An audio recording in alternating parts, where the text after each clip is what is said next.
Good evening. A woman has been killed in the heart of the city, struck by a council bus while crossing one of our busiest streets. The accident plunged peak hour traffic into chaos and sparked an extraordinary attack from a former premier, blasting police over their handling of the tragedy. In the middle of the morning peak hour, a wall of white sheets conceals a terrible tragedy. A pedestrian dead and a bus driver inconsolable. I just felt so sorry for the woman. Struck by a council bus as she crossed Ann Street in the city, bystanders racing over to begin CPR on the 51-year-old.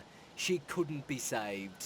I just saw a lady on the ground and a lot of people standing around her trying to stop traffic going. Absolutely devastating. It's a bus driver's worst nightmare to come to work and have this happen.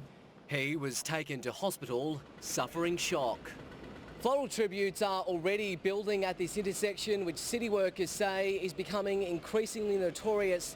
While this morning's crash is still under investigation, they say pedestrians are putting their lives on the line, ignoring the traffic signals. Pedestrians are our most vulnerable road users, and we want people to take that extra bit of time to make sure everyone's safe getting to and from work. Police had no choice but to close the intersection for 2 hours while crash investigators got to work and the scene was cleared, sparking traffic gridlock and an extraordinary flurry of tweets from former Premier Campbell Newman. There must be a better way for the Queensland Police to deal with the tragic pedestrian death than to shut down the entire northern side of Brisbane and create total and utter chaos. He found little support. Campbell Newman's comments are repulsive. And it's very disappointing to see Campbell Newman come out and criticise the police who are out there doing their job, serving the community. Even the LNP's leader, Deb Frecklington, took him to task. I don't care what side of politics you're on. The former Premier's comments this morning were insensitive and inappropriate. Sam, what have police had to say?